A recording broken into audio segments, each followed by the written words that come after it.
This is Common Sense Radio. Straightforward and no excuses. All right. Come on now. This is the Steve Gruber Show. Call me crazy. Oh, yeah. What I said was perfectly right and spot on accurate. Boy's got a mouth like a cannon, always shooting it all. Stop. Got it in Stop. I mean, you're way off script. Got it in me. Gonna quit until it all comes out. Hey, boy! Long education. Yeah, stop cynical. It's common sense. Pay attention to me when I'm talking to you. I'm gonna rock the nation. Rock the nation. Genuine, accountable, and raw. Here is Steve Gruber. It is Free for All Friday, my friends. Thanks for dialing it in. I think Carly's pretty solid, pretty decent, pretty to the point. What do you think? 888-900-9966, one of the topics you can hit today. You can also talk about the expulsion of Cindy Gammett, the resignation of Tom Courser. You can tell me who you think is going to win the big game tomorrow, Michigan State or Oregon. Heck, I'll take anything. It's Free for All Friday. What's on your mind? Let's check in with Tom in Grand Rapids. Tom, welcome to the program. Steve, first of all, I want to thank you for providing a halfway decent show with some interesting information. It's serious stuff that most Americans, they go to the voting booth and flip a coin when they vote. And Carly, I think Carly is a great candidate. And what does this tell you about the three top runners in this race now? Carly, Ben Carson, and Trump. All three of them are not connected with the political machines, which are corrupted. I mean, it's about time we got somebody in there that might be able to save our country and get us out of this corrupt morass that we've been in. It hit me before 2000. I quit voting for the two major parties in 2000, but I realized Let me ask you this, Tom. that, but I didn't. Yeah. Let me ask you, of the three there that you just mentioned. Trigger. Right, I understand, but of the three you just mentioned, Donald Trump, Ben Carson, and Carly Fiorina, who you just heard here on the program, if you had to pull the trigger today for one of those three, who would it be? To me, I think it would be Carly. It'd be either Carly or Carson, because they don't let their childish sophomoric selves take over. They got a little. Trump would be a good guy to be working for one of those two. You know what I'm saying? Trump's got business sense, and Trump is right. I mean, but you can't, even though he's right, calling these people that we have representing us now stupid. They are, with capital letters, and he could handle things.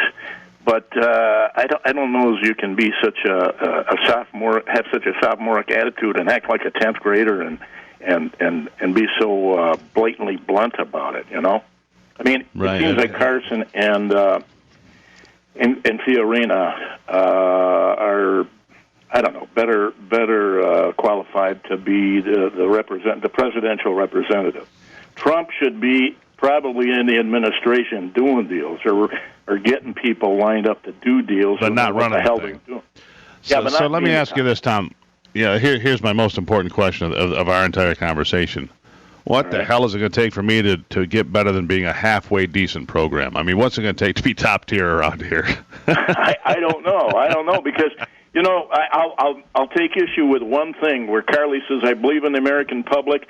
I used to think that way too, but I'm convinced that the American public is stupid with capital letters because what makes me say that Obama was elected a second time. Yeah, what the hell do people need to convince them that they're not vetting these candidates? People don't care. They're more interested in football and pornography and drugs and whatever the hell else is on their docket. I think the country has lost its moral compass. We don't know, since 1973, abortion's been legal. What the hell is that? What kind of society legalizes the killing of its progeny in a mother's womb? What kind of people do that? Tom, there are a lot of things to address, no question. Great call, Tom. Greatly appreciate you listening. And I'm going to try to be better than a halfway. Keep the good word, getting some halfway decent guests and asking some tough questions, not like, hey, gee, what's your favorite color? You have a good day. I appreciate that, Tom. You too, Tom. Thanks for checking in. Tom's listening in Grand Rapids today. Tom's listening in Grand Rapids. I wonder, how long does that run? Do we know the Whitney thing? 3 minutes, maybe? The reason I ask is because, and you look at me like that, but I want to make sure if I do it, I get the whole thing in. I understand. So, at any rate, I wanted to reflect on some other things here on this 9/11 anniversary. I think it'll fit, and I think we should share this with the listeners because I think every now and then you've got to stop and think about how great America is, and you've got to stop taking issue with America, and you've got to start with the fact that we've got the best foundation to build from. We've got the best foundation to build from. So let's roll the dice, Alex. Go for it, if you got it.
God bless America. Stand up and say it. God bless America. You can't tell me you don't feel better having heard that this morning. You can't tell me Whitney Houston delivering the national anthem doesn't give you goosebumps. That's as good as it gets. And America has the best foundation to go forward. Do we have our issues to face? Yes, we do. Do we have the best, hardest working, smartest people in the world to tackle those problems? Yes, we do, if we get serious about putting the right people in place. Free for All Friday. 888-900-9966. God bless you for listening as well. God bless America. It's the Steve Gruber Show.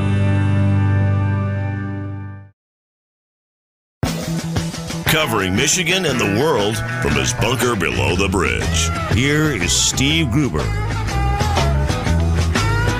Welcome back to it. It is Free for All Friday. Quite a show already, I'd say, wouldn't you? Carly Fiorina, Liz Peek, Dr. Mark Fagan, and our next guest, Congressman Bill Huizenga, all make up a lineup you can't find just anywhere. Congressman, welcome back to the program. All right, then. You hear me? All right. Oh, yeah, there you are. Congressman Bill Huizenga, Okay. How are you? Hey, we're doing all right. How are you? Good. Yeah, that's the thing about live. Sometimes a little giddy up in the line from time to time. How are things going? Well, monumental day here on a number of fronts. Obviously, September 11 is burned into the memory of all Americans, and I was in the middle of working for Pete Hoekstra at the time when it happened, and so I've got a lot of mixed emotions today, and then the the sad, tragic irony of us voting on this Iran nuclear deal today here in the House. It's kind of a strange day. Yeah, the irony not lost. The fact of the matter is the Iran deal is done. There are 41 senators, Democratic senators, who are going to vote for it. I believe Debbie Stabenow, one of those. As far as our junior senator goes, I don't know. It doesn't really matter.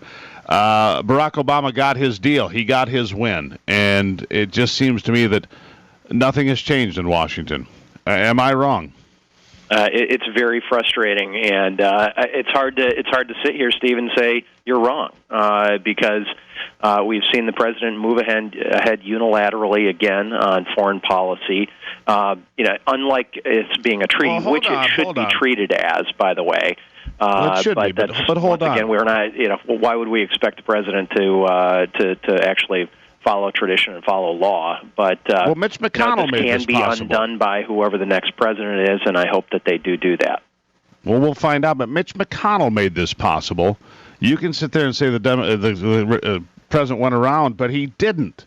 He went through the feckless and spineless, might I say, Mitch McConnell. And here's my concern, Congressman, is the American people went to the polls in November of 2014, and Mitch McConnell, we're going to send this bill to the desk of the president, that bill, we're going to show the world exactly where he stands. Mitch McConnell hasn't done doodly squat, and neither has Speaker Boehner, and they look like a couple of feckless politicians. I mean, Barack Obama has nothing but victories in 2015, one after another, and I'm concerned, Congressman, because the American people across the nation went to the polls in 2014 and gave the Republicans sweeping victories. And with those sweeping victories, they have seemed to have done nothing at all. Let me share that there's a number of us in the rank and file that share that exact same frustration. And I think that is why you are seeing, whether it's Mr. Trump or Carson or Carly Fiorina, just rocketing up in the polls. It's because people are very tired of that. I'm tired of it. And I got to tell you, it makes it very difficult to have to come and do this on a daily basis when you look at the playing field and say, okay, it doesn't matter in the House whether we pass appropriations bills, which we have done. It doesn't matter whether we come up with a completely different path on how to address this Iran nuclear deal and show that the president, show that the president hasn't fulfilled the law that he signed back in May, and when we have colleagues who just kind of go, get over it, let's keep moving along. It's like, well, moving along to what? And I think that's the frustration that I know I personally am feeling, and a lot of my colleagues are feeling. And if we expect to remain in power here in Washington D.C., we have to show the American people something very different. Hell, if we expect to have a country, we better do something different. We have trade deals where members of Congress have to go in and sign, non-disclosure forms and secretly go into secret rooms. We have $19 trillion in debt. We have a world stage where, our foreign policy is an absolute joke. And trust me, I have your frustration too, Congressman. But you're one of the folks we elected to go there and make this different. How are we going to make this different? What are you going to do, between now and the next election to say, okay, we can do something different? Because heck, we're a year into this and nothing. Yeah, and I think that's why I wish I could share exactly what all had happened behind closed doors, but. Well, go ahead. I was Nobody will very listen. proud of our caucus yesterday on Tuesday when we started holding our own leadership accountable, and it was a broad spectrum of people who said this is not the direction that we can go. We can't control the Senate over there. All we can do is control what we in the House are going to do, but we are not going to go down that path that the Senate has gone down. And it is. I think you are going to see a continuing crescendo here as well of people who say, if we are not changing course, we're going to deal with this with our own leadership, and we're going to have to once again, unfortunately, view the Senate as a folks that are going to be standing in the way. And I'm as disappointed as anybody else. Before we run out of time and we're close here, is John Boehner the right guy for the job right now? How much time can I not answer that? Yeah. You had 20 seconds to not answer it directly. Steve, it's we've got to have a different attitude. Okay. Well, that's one way to go. Congressman Bill Huizenga, always a pleasure, and I greatly appreciate you coming here because you know that we're going to have a real conversation, and I appreciate you stepping up. And we'll have you back soon so we can continue this conversation because I think your frustrations are, echoed by those of us out here as well. Thank you, sir. Hey, good being with you, Steve. Talk to you soon. Always a pleasure. Bill Huizenga, everybody, the Republican from Holland, and a stand-up guy who we greatly appreciate having on the show. I didn't mean to beat him up a little bit, but come on. Nothing has changed. I mean, it continues on. And he's right. He can't answer the question because if he answers the question truthfully the way he probably wants to, well, then, he loses his committee position. He gets, sent to the broom closet for the remainder of the session or whatever happens. And that's the problem with politics as usual. Anyhow, it's Free for All Friday. What are your thoughts? 888-900-9966. We'll be right back. Michigan, born and raised with Midwestern values and Michigan common sense. Perfect. It's Free for All Friday. Let's just get right to it. Let's just get right to it because we want to make sure that we get everybody on the program. Let's start with Steve in Kalamazoo on the hotline on this Free for All Friday. Steve, welcome to the program. Thank you, Steve. Well, I want to talk about what Mr. Huizenga said about he can't talk about what they say behind closed doors. Why not? I mean, I don't care if you're starting to lose your committee seats or whatever. You're going to be up there, have the courage to speak out against a bad leader like Boehner. You hear nothing from Fred Upton, that bootlicker. Again, I've said it before, I'll say it again. Primary these guys out. If they can't go up there to the job we want them to do, find somebody else to primary them out in the spring. Get somebody who's got some conservative values up there. Steve, thank you for checking in. Thank you so much for checking in. Steve in Kalamazoo, WKMI territory there. Larry on the line, listening to the flagship JIM out of Lansing. He is in Perry. That's Larry from Perry on the line. Larry, welcome back to the program. Thanks. Good morning to the great Gruber. Steve, I'll make it quick. I told the screener I would. These two traitorous idiots that we have for senators that are voted, I consider this deal with Iran to be nothing more than traitorous. And it is the innate decency of the people that they hold in such disdain is all that keeps them from being on the end of a rope twisting in the wind. Fair enough, Larry, and I greatly appreciate you checking in as you always do. Here's what I don't understand, and we'll get back to more of your phone calls in a moment. 888-900-9966 is what do they stand to gain from the Iran deal? I don't get it. I don't understand what these politicians that are on board with it are trying to gain. I mean, the military people that understand this, that have looked at it, say, this is a bad deal. There's nothing in this for us. So what are we trying to prove, and what are we trying to gain? I mean, it's perplexing to me, to say the least. Shifting gears now to one of my favorite guests, Liz P., columnist for Fox News and the Fiscal Times, joining us here on the program. And shifting gears a bit because we're talking about education this morning. And the fact we can barely teach a lot of kids English, and now there's a shift to a bilingual education. Teddy Roosevelt just flipped twice in his grave. Liz, welcome to the program. Good morning. How are you? I'm good. Teddy Roosevelt addressed this back in 1912, 1915. If you come here, you need to learn the language, you need to assimilate, you need to become an American, because a hyphenated American is no American at all. And I agree with what TR said about that a century ago.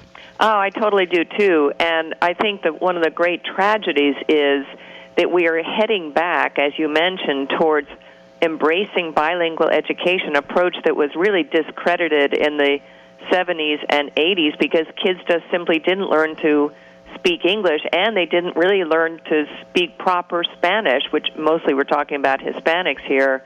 So it was kind of deemed a failure, but we're kind of heading back in that direction in California, for example, where they ruled it out more than 20 years ago. Now there's a movement to bring it back, and as of November 2016, there's an item on the ballot, which would basically reinstate bilingual education. And here, the amazing thing to me is here's a state that's basically got a really big budget hole in terms of its public education system, and they want to provide bilingual education. And don't forget, there are like 60 different languages spoken in California. So, yes, mainly it'll be Spanish, but it's also Farsi and Russian and all these other languages. It's really ridiculous. And, if you get to the bottom of it, I think the teachers' unions benefit from having more demand for more teachers and so forth. Oh, but sure. It's about money and power and corruption. I agree with you. The fact of the matter is we should teach English and leave it there. That's right. And the thing is, it's sort of the bigotry of low expectations. What has been proven is that if you drop kids into English-only education, they will prosper. It may take them a year or even 2 to catch up, but they will catch up. And what is worse than consigning an entire segment of the population to second-class status, which is what they are if they don't speak English? So it's a huge cost. And what's the other message? It's almost, to me, it's almost a racist message to me, and I don't use that term lightly like some in this society. The point being is, well, kids, you're not smart enough to learn English properly anyway, so we're just going to continue to teach you this. That's almost the feeling I get from some of this legislation.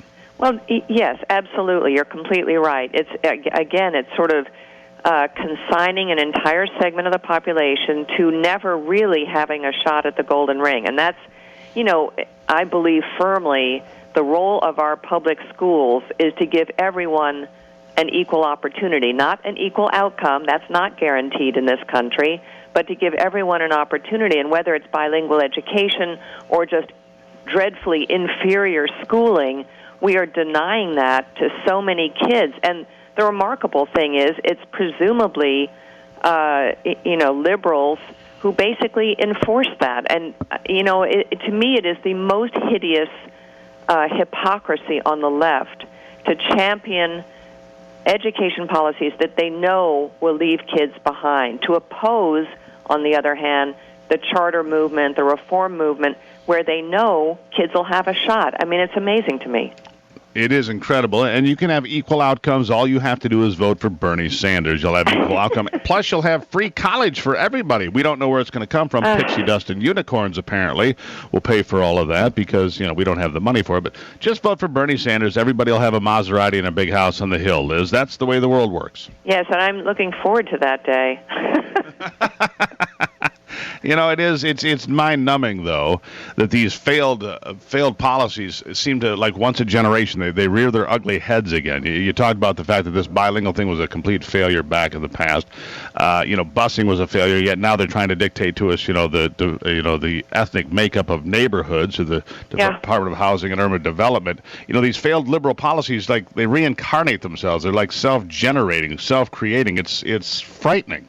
It's frightening, and it's sort of dismaying because it really reflects a population that's not paying attention. They're not really sort of thinking on their own. If you take a step back, the lessons are much bigger than that. I mean, let's look at China and Russia. We have examples before us of countries where central planning really broke down and didn't function.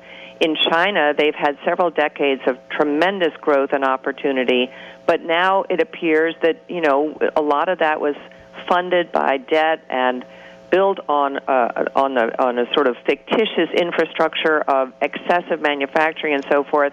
And Russia obviously collapsed of its own weight. So why is it that all of our politicians on the left, Bernie Sanders being the best example, want to kind of head down that same path? And I'm not exaggerating. I mean, if you look at the notions of distribution of income and wealth and so forth that someone like Bernie Sanders or even Hillary Clinton embraces, it's basically on that path to socialism.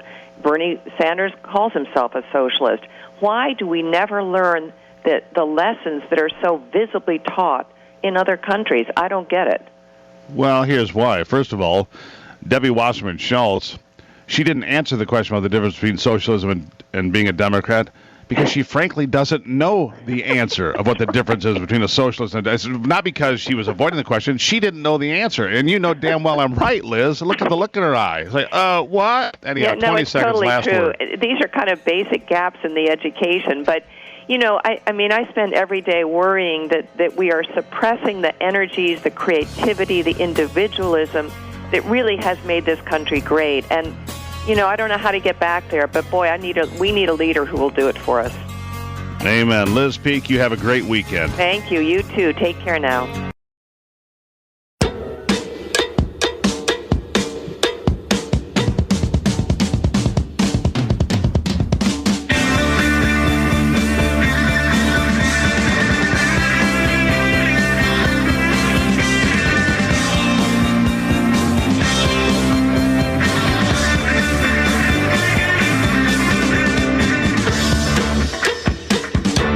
For All Friday, which means you can get involved with the program by calling the Common Sense Hotline. 888-900-9966, 888-900-9966. September the 11th, 2015, 14 years since it all changed, right? Mm-hmm. And what's odd is today we see more threats of communists than we have seen in 25 years, probably. Russia rising, China rising, Cuba getting a free pass from the Obama administration. You know, and you just sit here and scratch your head. When I grew up, communists were the enemy, and for good reason. They stifled debate. They executed their own citizens. You know, some things don't change. Van Hipp here, the former Deputy Assistant Secretary of the U.S. Army and the former Principal Deputy General Counsel of the U.S. Navy. Van Hipp, welcome back to the program. Great to be with you, Steve. I got to tell you, I'm right now at the National Guard Convention that's about to kick off, and I think it's appropriate that they're doing it today on 9/11 because, to me, the National Guard epitomizes the first responders who have kept this country safe since 9/11. I couldn't agree more, and I tip your hat to making that observation. Where were you? I was in the D.C. area, and I remember when it happened because I got a call from Fox News right about 45 minutes after the plane hit the building, and the question was, Mr. Hipp, we know you used to run the mobilization office. What should we be worried about next? And I said, anthrax and biological terrorism. And they said, well, we were looking at going in a different direction. I think they thought it was some kind of a crackpot, and a couple of weeks later they called me. But our house is just a few miles from the Pentagon, and my wife was in the yard, and she could literally feel the ground shake when the plane hit the building. Yeah, and I think that today, you look back 14 years later, and it seems to me we're more susceptible to terrorism with ISIS, Al-Qaeda, what's going on in Syria, lone wolf attacks here at home or in Canada or France or Australia. And it concerns me, but then you look across to what Vladimir Putin's doing and the Chinese are doing. Yep. Do we have no respect anywhere? I mean, everybody we're supposed to keep in check, that we have kept in check, that we keep in balance on the world stage. America has become such a weakling that it doesn't seem that anybody's in check. Am I wrong? You're unfortunately very, very right. It's a more dangerous world today, I believe, than it was after 9/11. And this international picture is getting more complicated. I tell you, whoever this country elects to be commander-in-chief, when he or she takes office in January 2017, I believe will be facing the most complex national security and foreign policy picture a U.S. president has ever faced. So what kind of things do you think we have to do to address? I mean, and what can a new president come? I mean, listen to me. We're going to be 19, maybe $20 trillion in debt by the time somebody gets to put their hand on the Bible on the 20th of January 2017. So we're financially handicapped and diminished, and so there's only so much we're going to be able to do because of the financial hole we've dug. Where does a new commander-in-chief start? Well, he starts by sending the right signals. I think so much of the problem right now, we're dealing with radical Islam on one front, and then you've got the Russians and the Chinese on the other, and all they understand is strength. So when you cut the U.S. Army to pre-World War II levels, when you have more admirals today than you've got ships, and you do those kinds of things, you send the wrong message to Russia and China. I've actually got an op-ed out that just came out yesterday on Fox News, talking about the China threat, that this is a time for real American leadership. And a couple of key points here. I think when we see the devaluation of the yen and the panic that's caused on worldwide financial markets, we shouldn't be surprised. And I actually detail, in my book, The New Terrorism, How to Fight It and Defeat It, what's going on in China from a demographic standpoint. If we think we've got demographic problems, you haven't seen anything yet. But remember when back in the 70s and 80s, when they had 5 or 6 kids per family? Today it's less than the number of kids per family that you need to even sustain a population. So what's happening there? They have fewer and fewer people in their labor force to sustain and support this ever-growing elderly population. That is only, unfortunately, going to get worse. Another key point, they're killing us on these cyber attacks. Look what happened with OPM. Look what happened with almost 22 million American Social Security records. Look what's happening to our economy, the intellectual property they're stealing from our businesses. So this is a time for American leadership. And point blank, what I would do, call China's bluff. We know exactly where 90% of the cyber attacks are coming from within China. Chinese government says they have nothing to do with them. I say call their bluff. Say, China, we hear you. We're so glad to hear that. Join with us. Join with us in declaring these two groups, the Elderwood Group and Comment Crew, as cyber terrorist organizations, and let's go after them together. Well, it'd be nice to, but that would require this president showing some spine, and that's not going to happen. So, it's not going to happen at least for another, 500 days or just under.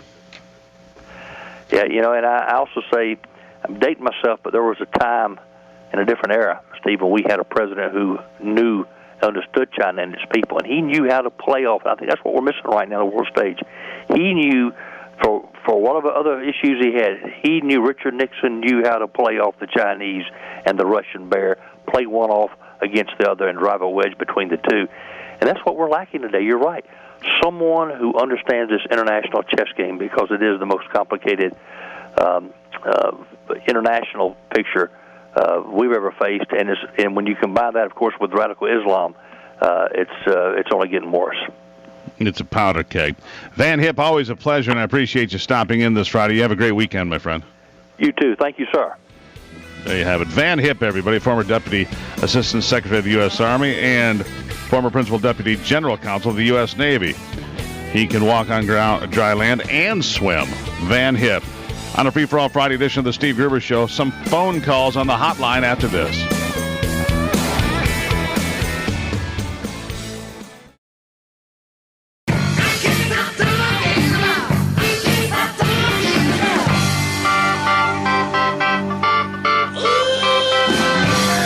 All right, it's Free-for-All Friday. That's where you come in. You pick up your phone, you dial 888-900-9966. That's 888-900-9966 to become part of the program on the Common Sense Hotline. Dave decided that was a good idea in Grand Rapids today. Dave, welcome to the program. Thank you. Thank you for taking my call. You mentioned just a few minutes ago with our last guest, who is a very good man, that it's been 14 years, and how do we feel safer today? I'd like to bring up another point that I think every American should give some thought to. How do you feel compared to 14 years ago, as we did 7 years ago when George W. Bush was president? And how do we feel today after Barack Hussein Obama has led us into the road that we're on now? Well, unfortunately, Dave, I think we've had two fairly weak presidents overall in a very critical time in American history. George W. Bush, I would take 10 times to none over what we currently have, but that's not an endorsement of George W. Bush from me overall. I think he was overall fairly weak on some really important issues, like the fact that he also piled us into debt. And I think most of us could agree at this point that going into Iraq and Afghanistan may have not been the best plan overall, but here we are. I will say this, George W. did have the war in hand in Iraq and should have been a victory. Like Joe Biden said, it was going to be one of the best testaments to the Obama administration. Well, that didn't turn out very well, now did it? No, it didn't. No, but I think we're safer with George W. than we are with Barack and St. I don't disagree with you, Dave. In fact, I think you're right about that. Dave, thanks for checking in. The hotline number for Free for All Friday is 888-900-9966. Join the conversation. Be somebody. You know what Dave's going to do? He's going to go to work and brag to his friends. You know, I was on the Steve Gruber show. You could do the same thing. Just pick up the phone and call. It's Free for All Friday. We'll be right back.